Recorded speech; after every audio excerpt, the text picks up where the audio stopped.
In life, we all ask the questions, why me? Why now? And why did this happen to me?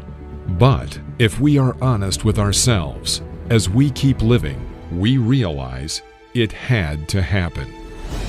Why? Fate, purpose, destiny.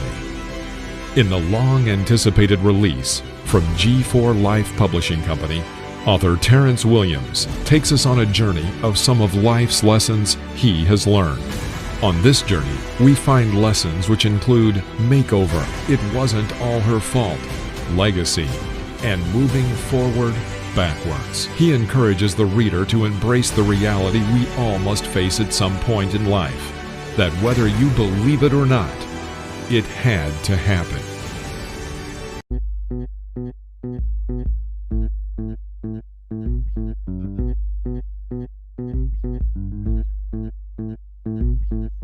Welcome to Grace Talks, produced by Grace Media Productions and hosted by T-Dub Entertainment. Grace Talks is a podcast that informs and inspires to help you grow gracefully. Here you can enjoy great conversations, experience special guests, and encounter grace moments. Tune in now for an all-new episode of Grace Talks.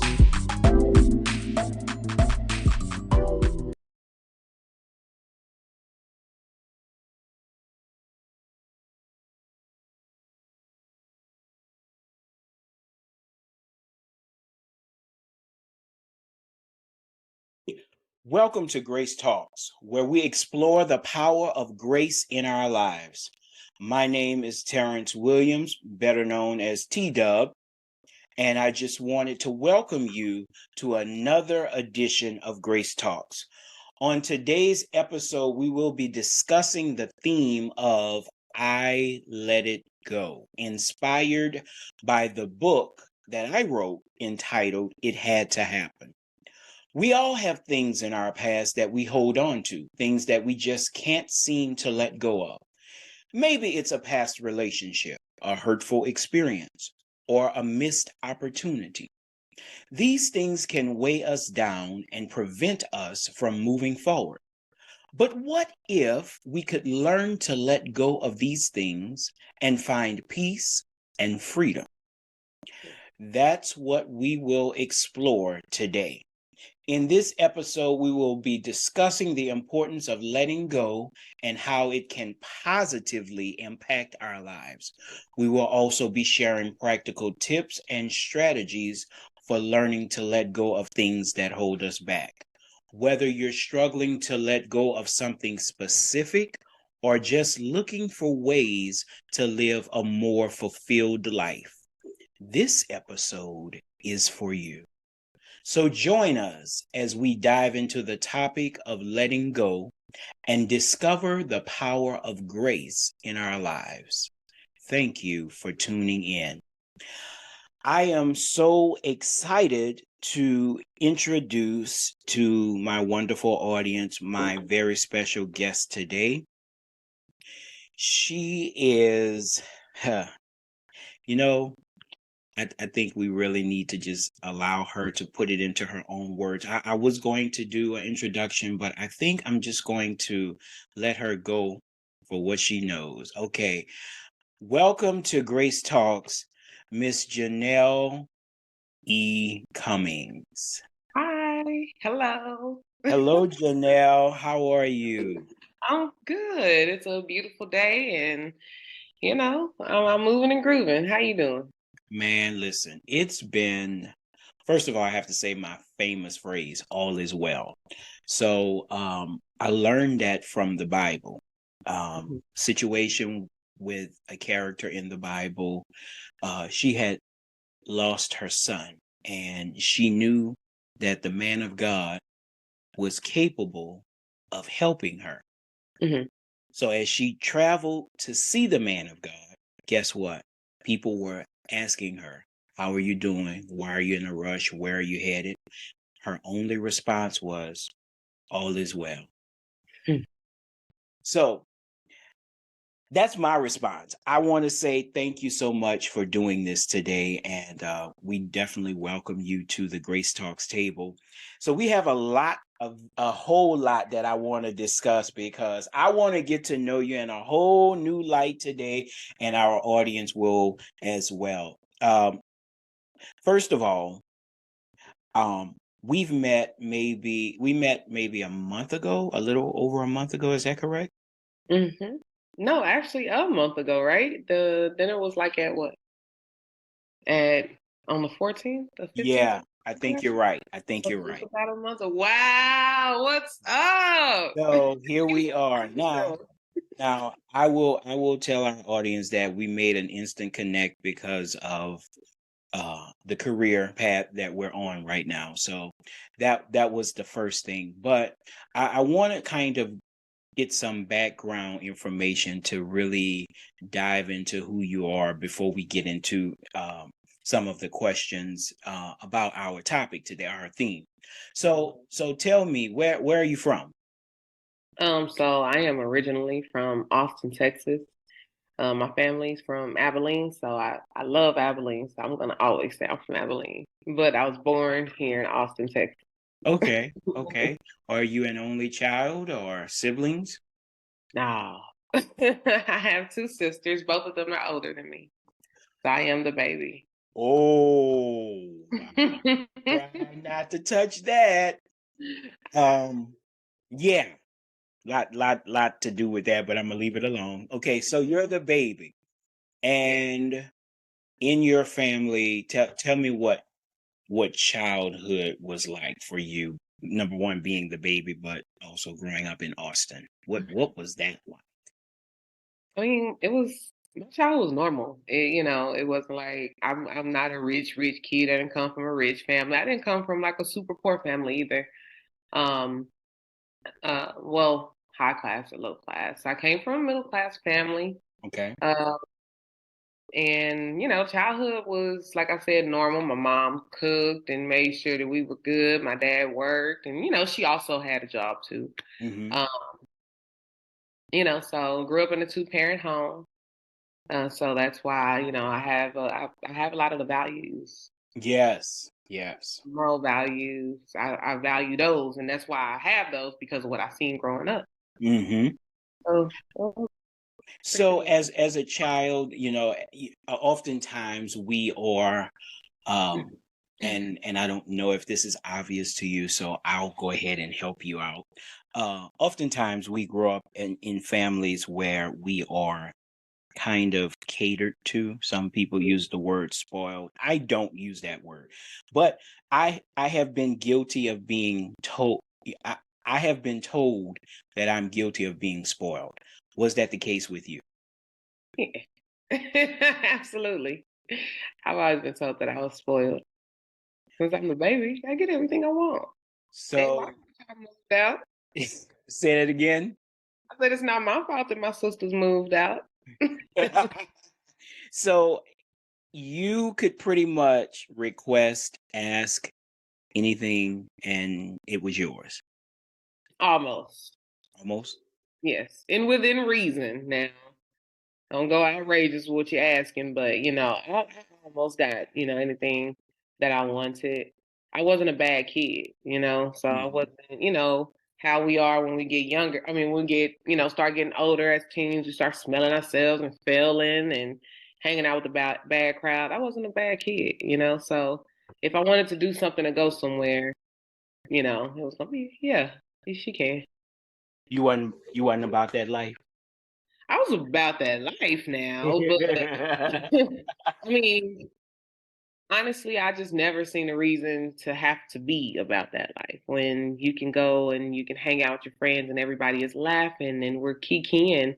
Who wants to be a part of drama, especially as a teenager, Makes sense to me. That makes sense to me. Yeah, So, so are you known as an outgoing person?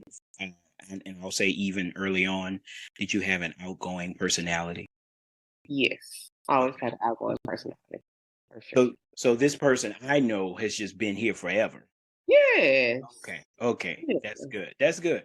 Guys, she is very friendly personality. I have to say from the day I met her and I was told by a colleague Oh, you and Janelle will get along perfectly. You know, y'all personalities just gel. And usually when people tell me that, I go on defense. And when I saw you and you were just, and I was just like, okay, so I see I'm gonna have to work on this one. So I just kept pushing, kept pushing. You give me that one liner. Yeah, I'm good. You like your job? Yeah, so far. Yay. So do you do sports? Yeah, I like sports. Did not do that. I was like, okay. And she even admitted, you can tell the audience how you admittedly saying, okay, this one is not going to shut up. So let me, I believe that was your words. No, I was just thinking, like, I mean, okay, Janelle, like, participate. Be at this table acting like they participate. Say something. And that's why I, chose to start engaging. And I just wanted to fill out the room, like, who's in here? Yeah. Like, okay, this person keep trying to talk to me, so he must be really cool. Okay, let's have a good time. And we did. Yes, ma'am. Yes, ma'am. So how did you get in IT? You born in Austin, come from a well-rounded family. What was it that sparked IT from childhood to adolescence, or what got you to the place that you say, I'm going to deal with computers, or I'm going to learn how to take care of computers, things of that nature? IT was kind of like a trial turned into passion, really, for me, if I'm being honest. Because I was transitioning from like standard customer care to sales. Mm-hmm. And then after sales, and I discovered like I don't like sales. I don't want to have to meet a quota. I don't want to have my check to be determined by what someone buys. So I started IT at Apple, and from there I'm like, oh, this is kind of cool. Like nobody asked me to buy nothing. I don't have to. So it's really a trial turned into passion. And then when I started learning like what troubleshooting was, I'm like, Mm-hmm. it's a puzzle, and I love puzzles. Oh. That's I like to think. I like to consistently think. Now, not like negatively speaking, but so trial turned into passion. It was. So you like challenges, huh? I love a challenge. Okay, I got one early in the show for you. So I would like to know, and you can tell me this on the show, or you can wait until after the show to wring my neck with this one. I don't know. But I would like for you to give me 3 words that have all 5 vowels within the word. Man, you want me to think about that right now? No, I'll I don't. do it later. Yes. That you like challenges. Yeah, no, like my IQ is high, but ain't that high. I'm thinking about an interview now. I'm gonna go over here. Right. So what hobbies did you have growing up? Ooh, growing up, I played sports, but I really been working from my whole life, kind of. Wow. Yeah, like when I turned 16, I got my first job. Was that something that your parents kind of instilled in you, or it was just you wanted independence early? What sparked that? I wanted independence early. I wanted all the Jordans. I wanted a cell phone. I wanted to be able to go eat if I wanted to, or go to the mall and have money to spend. I played ball too. So when we go on tournaments, I want to have, some, sit at Chili's and order what I want, you Yeah, know. yeah. Um, so that was something that, I want that independence. I'm gonna go get a job. Simple as I that. hear that. So independence came early, and we also talked about troubleshooting and challenges. So um, in the next segment, we'll dive into how life evolved for you. Okay. All right. We'll be right back after this break. So Janelle, tell us, what are some common reasons why you feel people struggle with letting go of one area of life called control? Mm, that's a good question. I feel like the reasons why we struggle with letting go of control, is fear. I'm scared. Like, if I can't touch this and hold on to it, right? Hmm.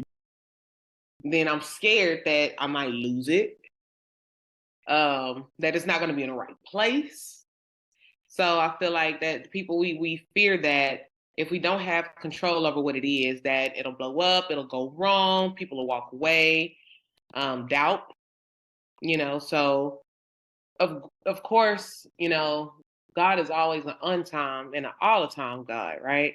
Hmm. Um, but in between time, we get scared. Right. In between that prayer and that answer, we like, whoa, boy, nothing is happening. Yeah. Yeah. So I look back in life, and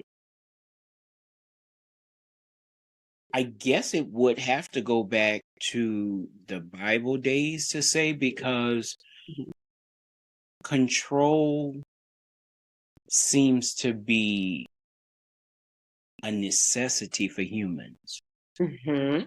Now, let us not forget that if we're analyzing in the biblical manner of our humanity, then we know that God created us in his image and his likeness, and his purpose was for us to have dominion over the earth. Right. Dominion is just another word for control or authority. So I guess in a sense, we are destined to have the control factor manifest, would you say? Yeah, I mean, we're destined to have some sort of control, which is why, you still have to have control over what you can control. Oh, wait. Now you're not just going, hold on. Now let me go to a different shot. Now you're not just going just glisten over that and keep going. Now I need you to stop right there. That you said something key. We have control over what we can control. Right. Give can I get a little more on that? Work that text. It's, it's simple. It's real simple. Like a cell phone. Everybody got a cell phone, right? Mhm, But you got a bill every month mhm. and you get paid from work. Yes, yes. Control this situation right here. So Right. if this phone get cut off, I can control that by what? Paying my bill. It's Yes. that simple. It's that simple. I can't control what someone else can do because I'm Mm, not around you 24/7. I don't talk to you 24/7. So whatever happens in between now and then, I can't control that. That has nothing to do with me. that's good. That is good. Mm. Um, so let's dive into your life and deal with specifics. Um, can you share with us an example uh of a time that you had to let go of control, and maybe the results of either you struggling with that or choosing not to, or eventually letting go, if you could dive into that. Sure. I used to always like to control my like friendships or relationships, and not like saying like as far as telling them what to do. Um, it was in the aspect of, dang, like I ain't talked to you in like 3 days. What's up? You know, or how often we hung out. So if you were at some place that I wasn't at, then why you didn't invite me? Oh, you must not be my friend. Understood. So Understood. that's where the control was coming from. Like I wanted to control like how often we talked or how often we hung out to, I guess, validate a friendship, right? So now I had to just kind of let people be them. Because just because I didn't talk to you this Tuesday doesn't mean I'm not going to be a friend on Friday. We got lives. Yeah. We all have a life. So if I don't talk to you every day, that's fine, outside of like a significant other. But if I don't talk to you every day, it's cool. Like we don't have any bad blood. We didn't argue the last time we talked, right? So we don't really have to worry about, oh, well, she's acting funny because she didn't call me in 3 days.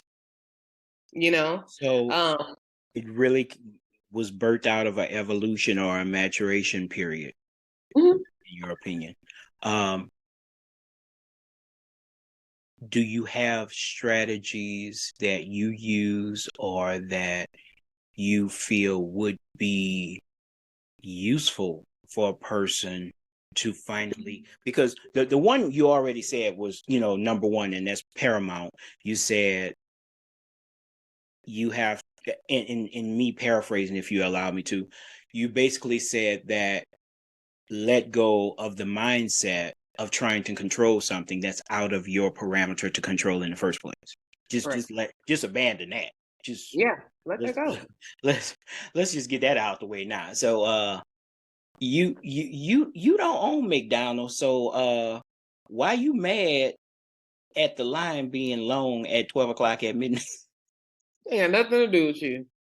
You came at the wrong. You should have ate earlier. Man, it's 12 anyway. Why is this line so slow, Janelle? Process. You gonna have to chill. It's a process. These people gotta ask what they want. Then they gotta send it back. She wants the burger with the bacon.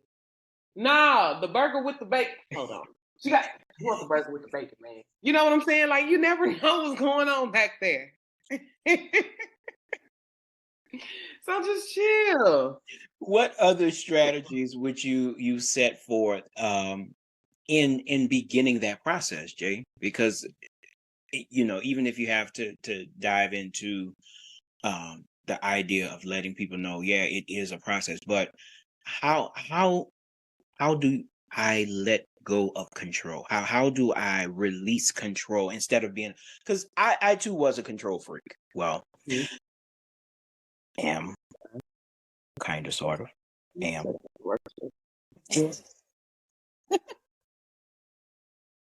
Go ahead. Now, you want to practice humility. I practice mindset, grace. How to show grace to every situation, trust. And believe in that. I think that's big. Yeah. You gotta have that. But you want to just make sure that you're just not all anxious on everything, because if we're spiritual beings, then we should be moving freely and letting things just happen.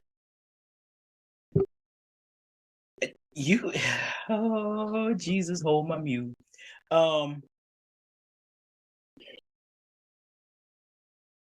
You said freely and anxious or anxiety. That was a key word for me. So my next question has to do with what you just discussed. And so relationally, how does it impact positively or negatively to finally let go of control? Is it that the person chooses to think less of you, or is it that the person feels that emotionally you're abandoning the situation because you let go of your control, or is it that it becomes something positive in that relationship? Family, it could be family, it could be business relationship, it could be romantic relationships, whatever. However you want to flow. It's positive. When you let go of control, it's very positive. You can only control what you can do, right? So when I'm controlling what I can do, it doesn't impact the person sitting next to me or right in front of me, because I'm controlling this person. So it's a positive impact because you're not so tight with another person as far as like strangling them. Okay. Figuratively speaking. Okay. And you're giving them the grace to move how they want to move, because they're also a spiritual being. Okay. But I can't control them if their flesh wants more than what their spirit does. I can't control that. Why can't I control? I don't understand. First of all, now I'm gonna just be me. First of all, if I'm okay, no, I'll wait till behind the scenes. I won't catch you. I'll let you finish. No, I mean, you're able to focus and to be more relaxed. And again, moving freely, being at peace with, yourself and everything around you. So when you are feeling like, oh my God, you have to call me, you have to text me, we have to go have drinks every Saturday, you can also be draining the other person, missing, missing what they may be going through. Wow. You're missing that. They can be going through something, and because you're so you're missing what they're going through. Maybe they don't want to hang out this weekend because of. So when you let go, that's inviting. So now, instead of them dreading to call you because they know they have to, they call you because they want to, and allowing themselves to be free and say, this is what I'm going through. When you see that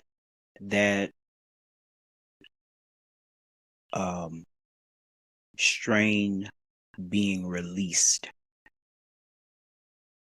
do you become sensitive to that? And this, I know we didn't talk about this, but do you become sensitive to that in saying that either you're going to allow them space to get themselves together, or do your sensitivity go to a place where I need to check on them, or how does that work for you? When the control factor is gone and they're not calling you when you feel they should be calling you, and then a space of time elapses, how are you reconnecting? How are you realign? What are you looking for when you get back into that space of communication with that person? Checking in that moment, or are you just going back to normal? I mean, not necessarily, because if it wasn't abnormal, right? So it's more so, hey, I ain't heard from you. How you been? That's the check-in. And then that message in itself is to reconnect. What's up? Okay. I think when people are like, dang, you ain't hit me up, yes, ego. Oh God. Oh God. Now you're going back to the first episode of the season. Now I really got to let you flow. Now I'm about to shut up. I'm sorry. Ego. We didn't tapped into ego now. Okay. All right. That's ego. So it'll be people that I haven't spoken to in a little bit, and that doesn't mean that I don't like them, I don't have bad blood or anything. But at a point in time, if I feel it in my heart to say, hey, what's up? I'm gonna send that person a text message or call them. Hey, what's up? I ain't heard from you. Now, it's on that person's side if they want to, act funny or whatever they do, right? But as long as you know that you are operating from your spirit and moving and leading with love first, then your side of the street clean. So if they want to be nasty or ugly to you, then let that be the reason, right? But you just gotta be, chill. You have to understand that life happens. You have to understand that not everybody will open up like you open up. It had to happen. Understanding. It had to happen. Right. Now, guys, we will go deeper with Janelle when we get back, but I feel that the time now has come that we transition from control and move to the place of fear, the subject of letting go of fear. We'll be right back. Thank you again to our special guest today, Miss Janelle Cummings, for being a part of Grace Talks and exploring this topic of letting go. And she's told us she's let go of some things, but I'm sure she's got more to share, and I will definitely allow that. Janelle, I was looking up the definition of fear. And I found two different things. So, first of all, I'll read this. It says, fear is an intensely unpleasant emotion in response to, get this, perceiving or recognizing a danger or threat. Merriam-Webster says it like this: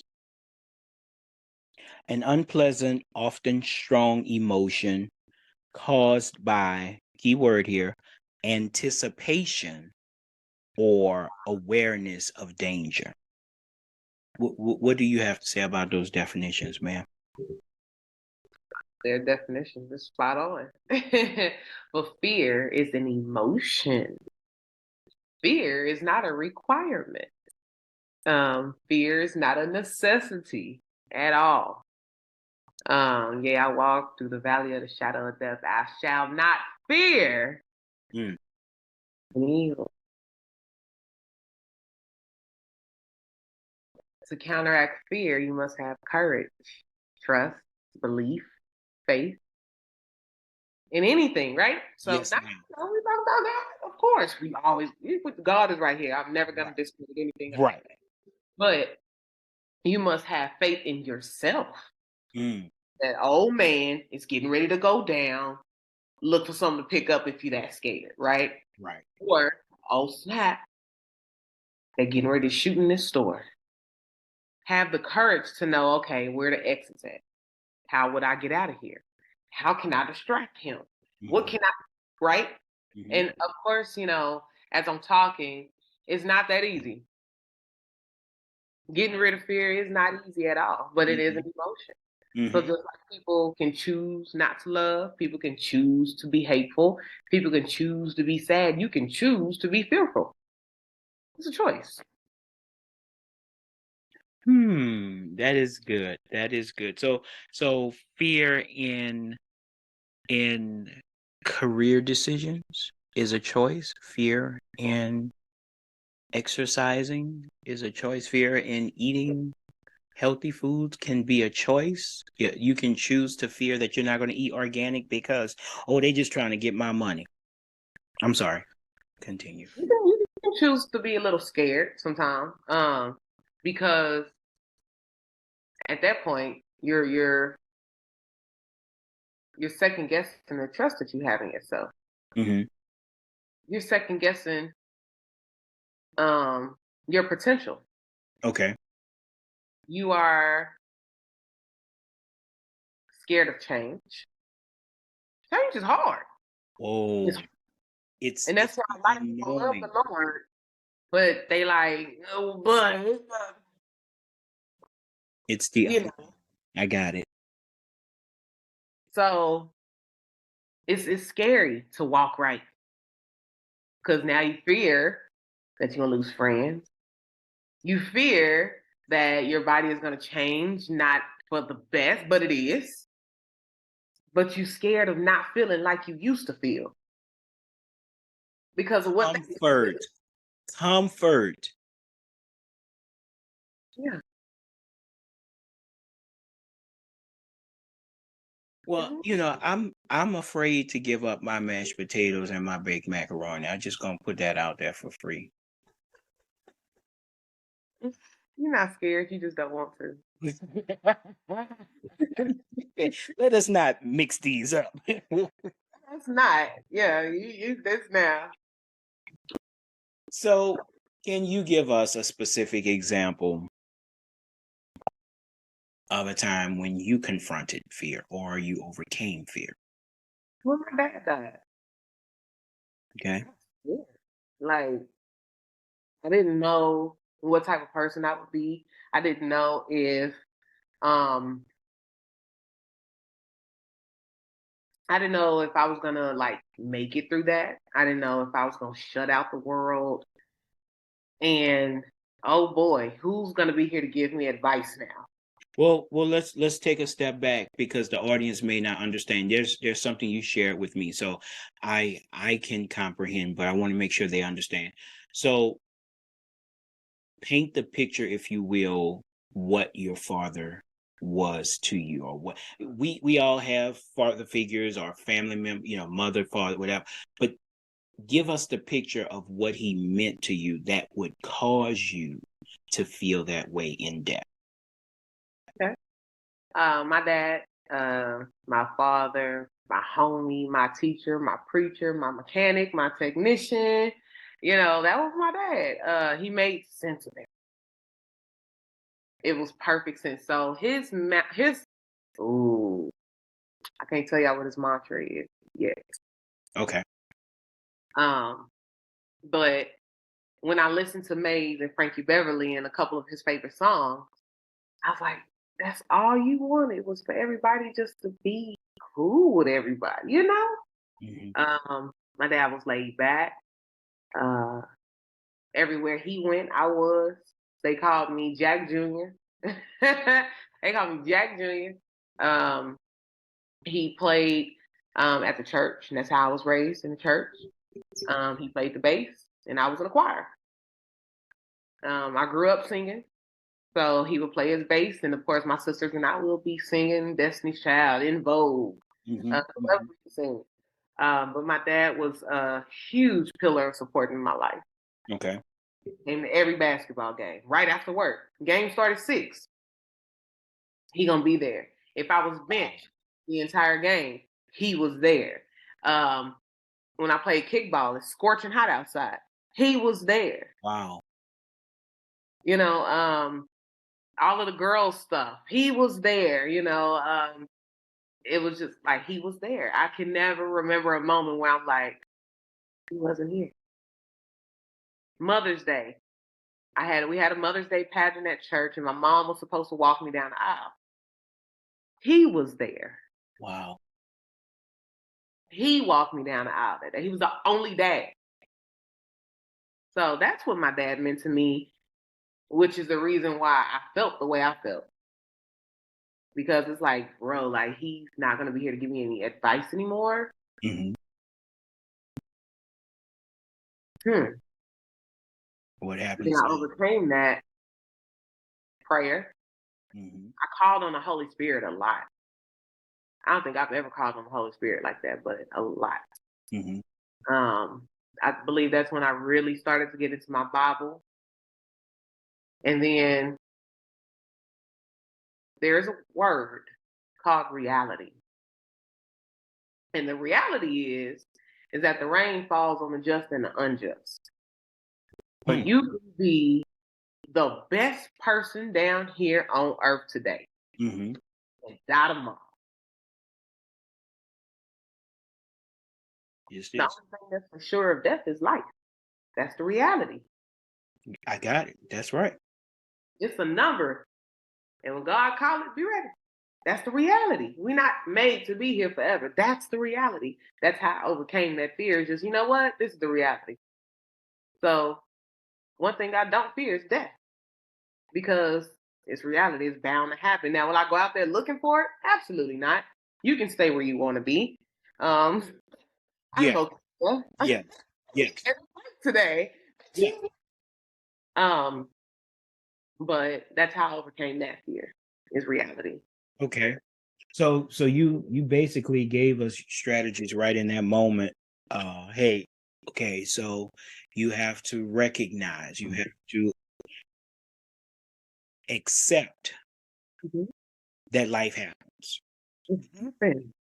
Yeah. And then you have to pray in the midst of it, because I don't want it to be that people think you have to be super spiritual and pray all day, and that's going to allow you not to face it. No, you still have to face it. It's what you do while you're facing it. And that's what you just broke down so eloquently. If my dad was here, this would, I could go Okay, well, he's not here, so okay, Holy Spirit, what you gonna do? You know, but some become a turtle or a clam up because that person who has been that awesome example for them moves on. For me, I will acknowledge that my mom was like that she had something to say to everything. And I can recall, for example, just one example here.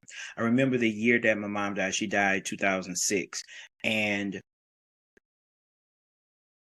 I went straight into business mode after the death because I was that strategist, that protocol person, that, business person to take care of everything. I did all of that. So then moving from that to the service, it was just everything, so you're not thinking because you're busy taking care of everybody else. So I remember 2 months after the funeral was the month of Mother's Day.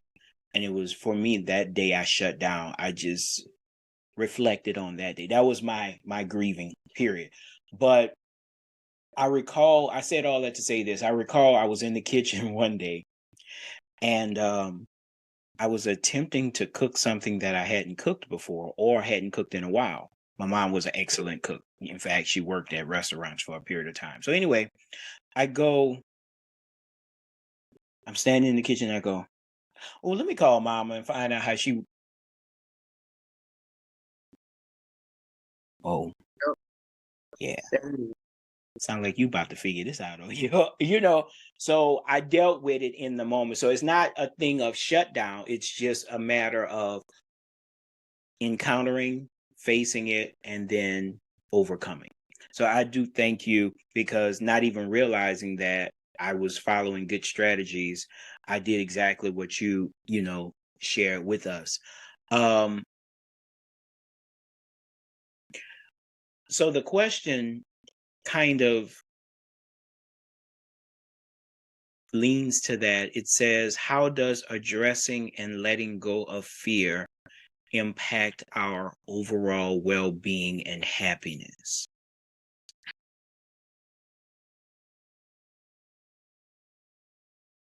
That's a good one. You remember when we was talking about being free?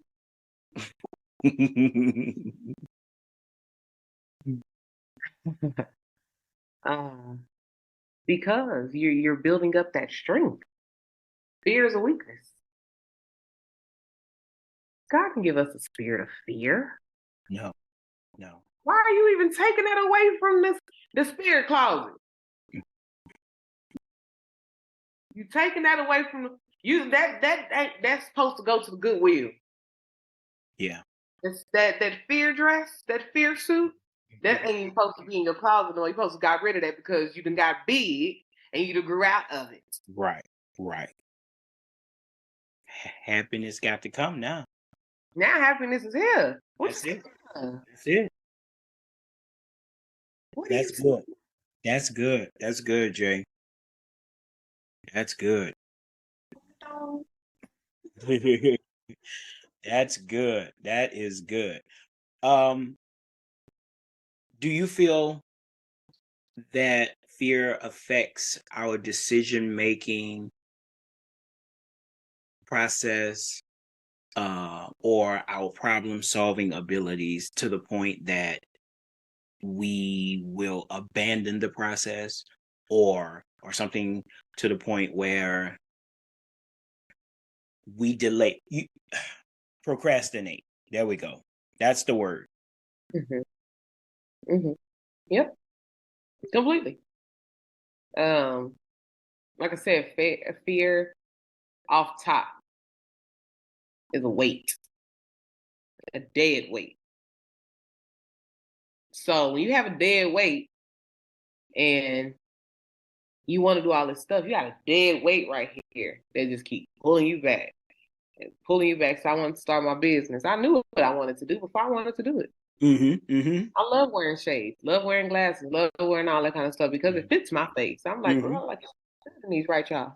Right, right. Anyway, I knew that in 2018. I was scared because I had a fear of maybe they won't sell. I had a fear of, well, I don't know a lot of people. I had a fear that I'm wasting my time. I had a fear that I was going to waste money. Oh.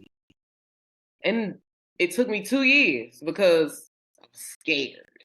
I've already did the research. I had already found the websites. I knew which brands and styles that I wanted. I just didn't hit submit. I just kept looking. It was kind of like just scrolling on the internet. Just Wow. kept looking. So that's how it can impact you. It's a dead weight. And it's a WEIGHT as well as a WAIT that happens. Yeah, I saw you toasting. Go ahead. Go ahead. There you go. It's a dead weight and a dead weight. So potential in the example you just gave with the shades, your potential is held up in the process of fear. So you were busy focusing on anticipation of what would happen. And in the midst of getting stuck in the anticipation, potential is now put at a stop. Right. You're scared. You don't know what's going to happen. The fear of the unknown. You don't know what's going to happen. But if you have faith. Here we go. Here we go. Yes, tell me what faith is, please. Can you tell Here me? we go. So we did a study many years ago on faith. So a lot of times now we usually connect faith. Let me change views here. We usually connect faith with spirituality or church or whatever, but faith is a part of everyday life. I'm gonna tell you the most simple example that was given to me concerning faith, and I'm gonna go through the deep history, origin, or Greek word, all that. I got you for all that, but I just want to give this example first. So someone told me, they said faith is sitting down in a chair believing you won't fall. Believing that chair is capable of holding you and not breaking when you place your weight on it. Yeah. So are you telling me that you have more faith in a chair than you have in your abilities? Come on, church. Because you can't see. You can't see what's getting ready to happen. Faith is a substance of things hoped for, the evidence of things not seen. Faith comes from the Greek word pistis, which simply means firm persuasion. That's it.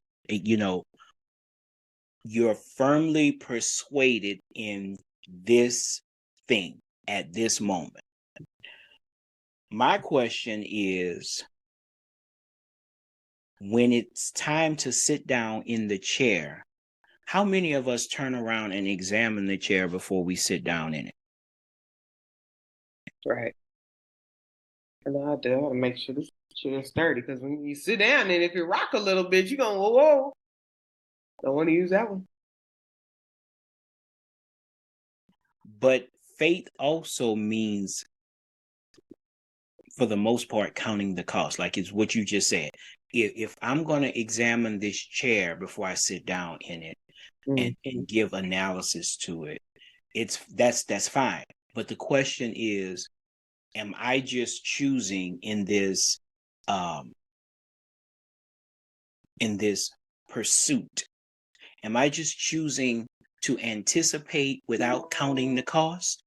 Or am I sitting back like Janelle and taking care of the research and analyzing and trying on and checking for examples and figuring out this, that, and the other first, and then saying I can do this, or because I'm realizing at now 45 years old, and yes, that's how old I am. This person I'm on the call with chooses to say I'm old, but we gonna pray her strength in the Lord.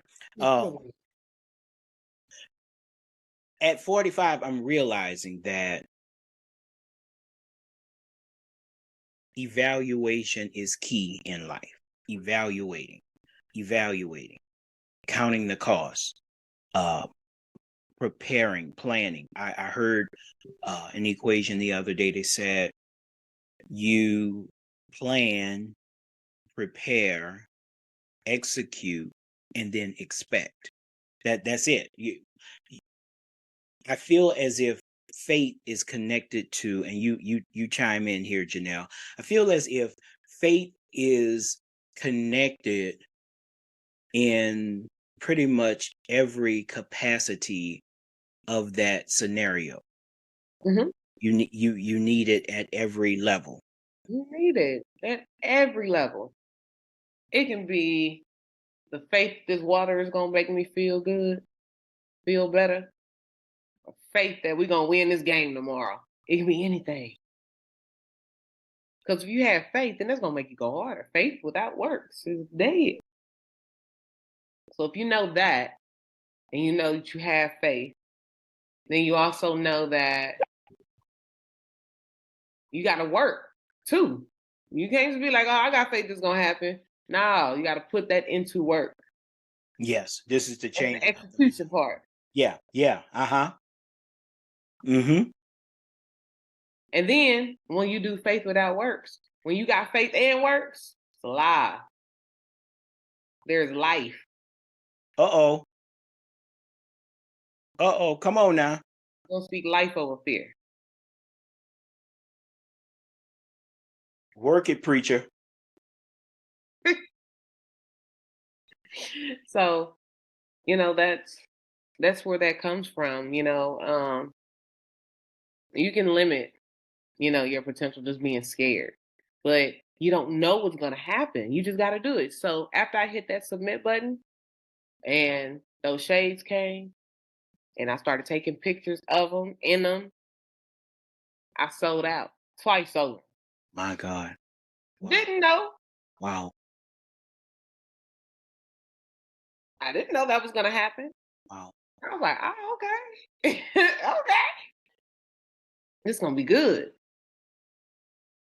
The fear of so now it's like, if you believe in God, then why are you scared of the unknown?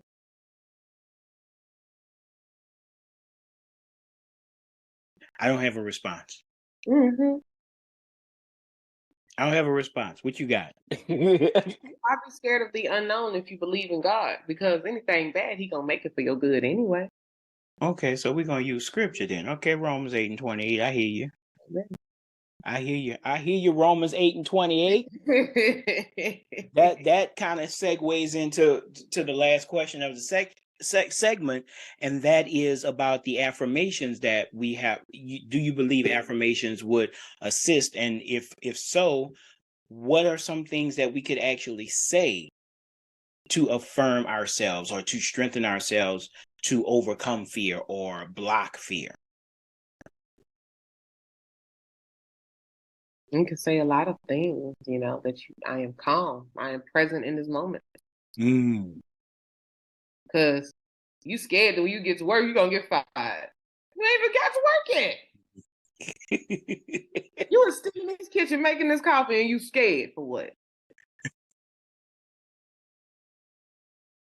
I am present in this moment. I am not fearful. I am fearfully and wonderfully made, but I'm not fearful. I am a child of God. I don't have a spirit of fear. As I might get scared, I know that God is going to always come to my rescue to where I don't have to fear anymore. Keep them coming. Keep them coming. I'm loving it. I'm going to have to write all this down. You're going to have to play this back too. And so I know, of course, some of us do struggle with finances from time to time. Let's keep it real. We've had our struggles, whether it's happening now, whether it's gonna happen, whether it's already happened and you have seen and started to see the light. And sometimes I would wake up knowing I got a whole second job, right? Mm-hmm. And I'll be scared about bills that come at the end of the month, and here it is the 6th of the month. You see what I'm saying? I'm scared about the 27th, and here it is the 6th. You just Is there a bill due today? No. Okay. You still got that $28 in your account. Make it last. You see what I'm saying? So, fear. Now here I am, thumping in the chest. I'm scared. I'm sweating. Now my day ain't gonna go right because I don't know what's gonna happen on. Now I'm panicking. And then your mom wins the lottery, or not the lottery, but off a lotto ticket. Mm-hmm. Mm-hmm. And send all her girls $200. Yeah. What was you scared for? Now whatever bill that was doing 27, pay it today now. There you go. Oh, wait. She about to teach now, guys. So now you're doing money management. We done switched from let it go to pay the bill. I didn't mean to. My bad, y'all. We let go of the fear of the unknown is what I meant. So let's not get your money. Okay. Don't worry about the 27th. Well, then it's at the early of the month. Worry about today. Right now it's 4:06 p.m. in Austin, Texas. Worry about what time it is right now. Mm-hmm. Mm-hmm. There's no bill that's due, and the dog don't need to go out. I am present in this moment. I am present in this moment. In this moment. We done made it to 4:07. Thank you, Jesus. Guys, I am enjoying this. I really am. Janelle, you keep it real simple. Not only do you keep it real, but you keep it real simple. We got to take a break and pay some bills because Janelle said pay the bill while you got the money. So we'll be right back after this.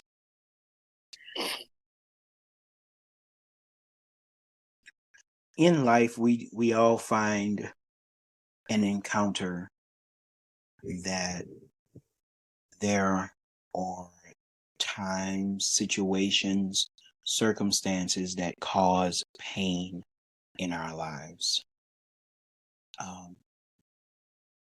If you had to summarize, Janelle, what are the different types of pain that you've seen in life that people experience and their lives are impacted by?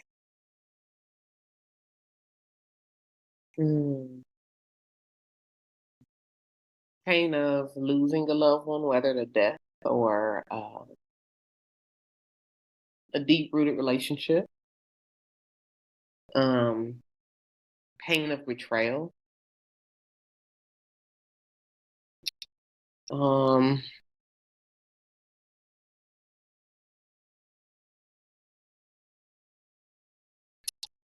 are two wide and broad versions of pain. I mean, you can have physical pain too. Yeah, when you hit that edge of the bed in the midnight hour. It impacts me for a short period of time, but it hurts. Hallelujah. Yeah. Mm-hmm. And you say some words, some tongues too. Yeah. They come on out you. Okay. They come on out you. So those are some of the different types of pain. There is emotional pain, physical pain. You may be hurting financially, spiritual pain. Nobody wants to talk about spiritual pain. When you just feel like, I've done all of this and I don't get anything in return. I don't think God loves me. Mm-hmm. Spiritual pain. Mm-hmm. Because your issue is with God. Now that's a spiritual issue right there. God is not a person. And it impacts our lives because it's keeping us away from that light that we have in us. It's dim. It impacts our lives because we're unable to move forward with life. We're unable to see today for real while we're in today. Right. So we got all this pain bottled up. So now we hurt people. Hurt people. See? So that's how it impacts our lives, just based on how we're feeling, and we exert that. Is there a way to recognize when your emotional pain, is there a way to recognize when the emotional pain is holding you back?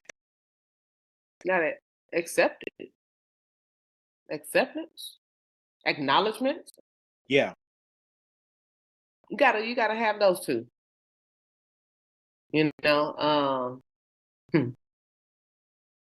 let's say you're in a relationship or was in a relationship and they hurt you bad.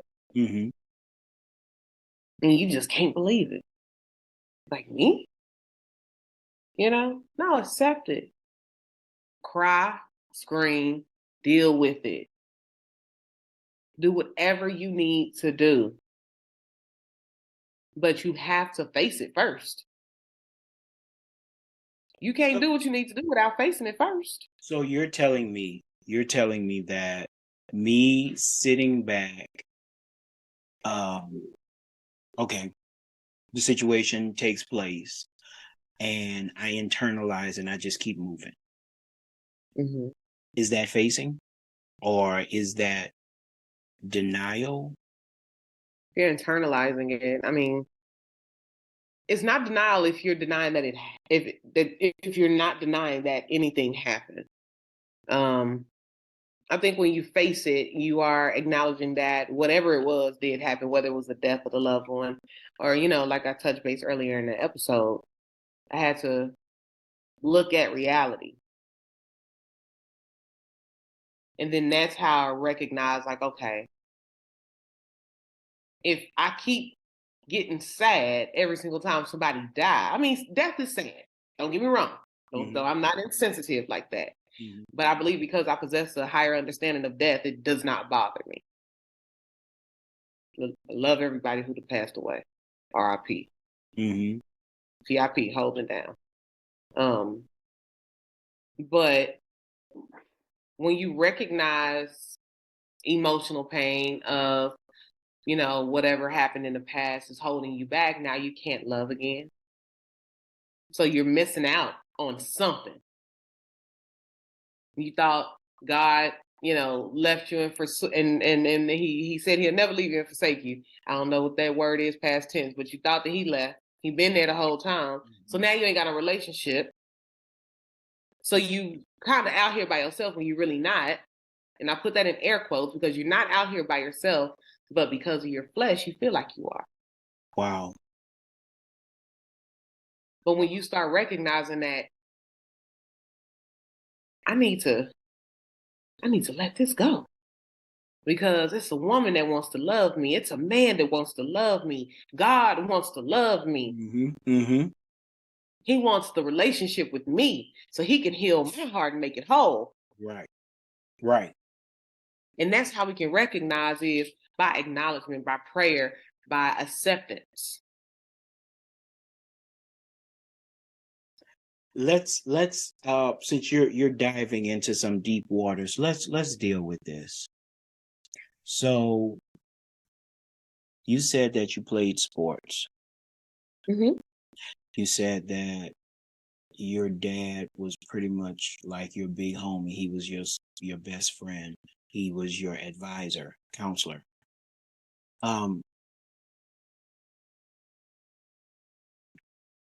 Do you recall a moment where the deep-seated pain existed and the process that you went through while that pain was going on, whether it was physical or emotional? Just give us that process, walk us through the pain and your endurance and your overcoming. I just want to hear a personal example.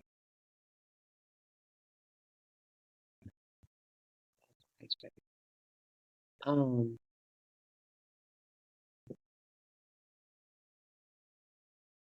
hmm.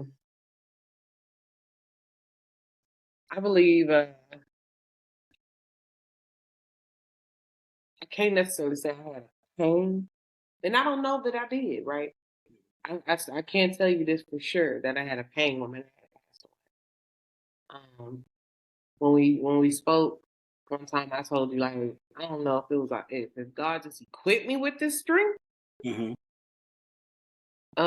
or if I was just that strong. But of course, if I'm just that strong, then He equipped me with that strength, right? So I can't necessarily say that my dad I had any pain behind that. Of course, I miss him physically, but everything my dad and I did was very very we spiritually bonded.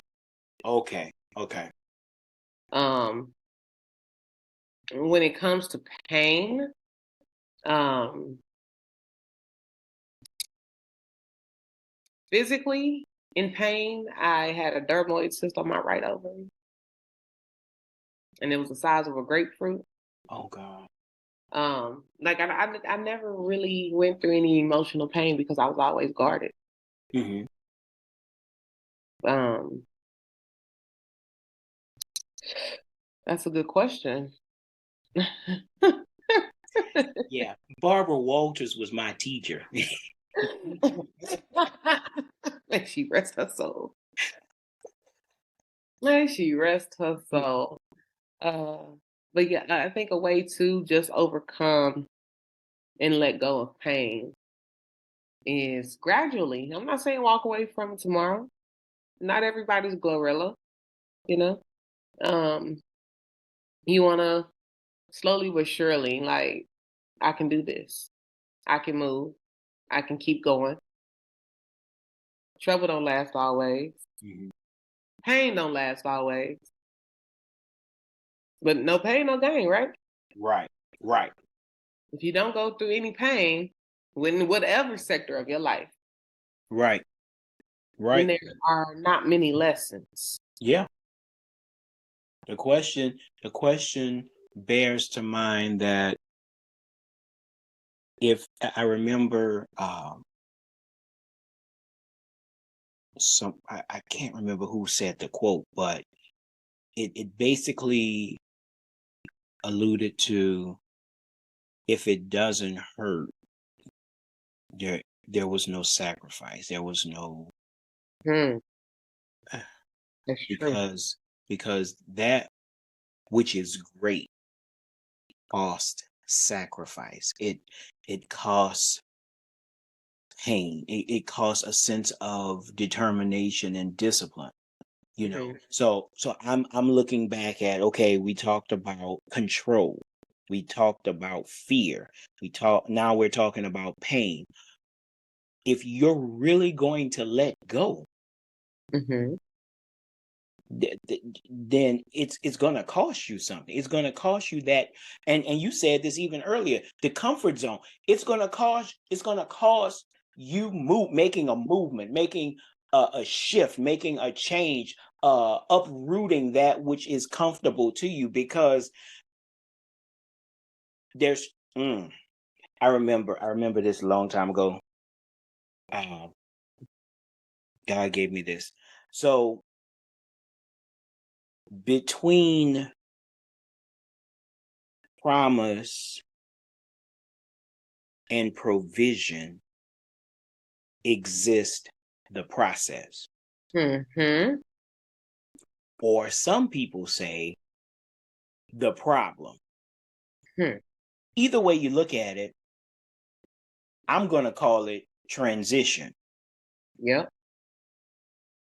You can't in science, I remember this is probably the only thing I remember from physics. But I remember the teacher saying that to get from one place to another place, it takes force. Mm-hmm. I'm going to say it again for the people in the back. I said it takes force. Yeah. And force is movement, it's energy, it's struggle, it's tension, transition. Why would we expect God to heal and not go through anything to get to the healing? Right. Not have to give up something to gain. I'm gonna leave that alone. Because I feel my Baptist side coming back to me right up and through that. Mm-hmm. But you got to give up something to get something. You got to. Am I You preaching? letting it go? You started early with the control factor. You know, if I'm trying to control something that's not in my power, and I'm trying to give up that control or that mindset that I can control, that if I'm going to gain deliverance, I know that's the word we've been waiting for the whole episode. It finally popped up in the conversation. If we're going to gain deliverance, then we have to give up. Okay. Yeah. Mm-hmm. That we might be scared of. Might be a little painful. Might be a little painful. But God. But God, though, right? It might be a little painful. Lord, I don't want to get war. I love that man. It's going to be painful, baby girl, because I got somewhere I need you to be. Come on. See, the pain is not always the problem. The pain is probably your process. That's going to be another. I just want to let y'all know that's going to be a sound bite of Janelle's.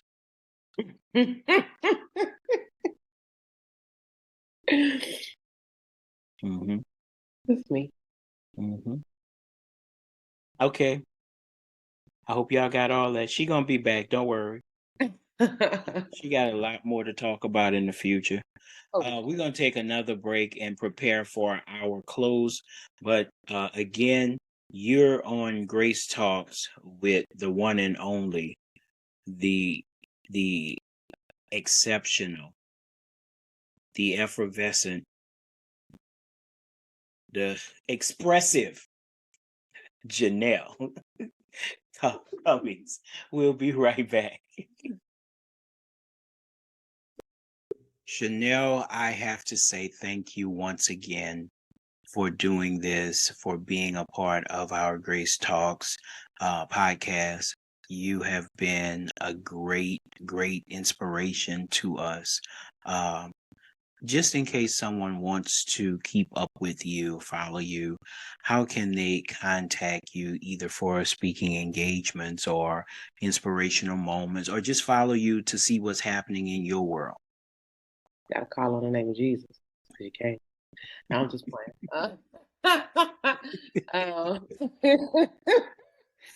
I'm on Instagram. I don't really have a lot going on. I post, but not really. Okay. But it's __ 11.26 spelled out. Okay. It's my Instagram name. Okay. If you want to book me, you just hit Terrence up because he is my manager. Listen, you better come with the ducats. That's all I gotta say, because I take 10%. Right.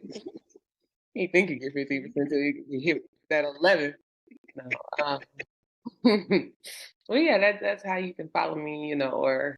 No email. My email would be Janelle Elon, so that's JANELLEELON, which is my first and my middle name, at gmail.com. That's how you can reach me as well. Great. So, Janelle, as we have come to the end of another episode, we have established here at Grace Talks what is called the Grace Moment. The Grace Moment is set up to leave a final word of encouragement, inspiration, motivation, final thought to the audience about whatever the topic was that we've established for that episode. So today it was about I let it go, how to let go of control, fear, and pain. So my question to you, well, I shouldn't say question. I submit to you today to provide us the grace moment. And once again, we thank our audience for supporting us, for being here for us, for listening, tuning in, and of course, learning. So, Janelle, it's in your hands now.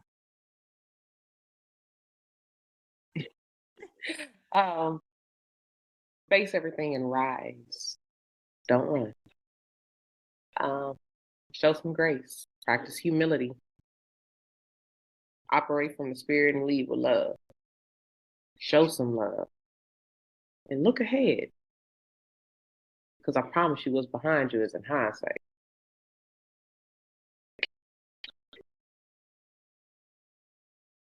And that's all that I have. Y'all heard it here first. So as we sign off, we thank you again, Janelle. We look forward to great things from you in the future. And until next time, remember to grow with a little grace. See you soon.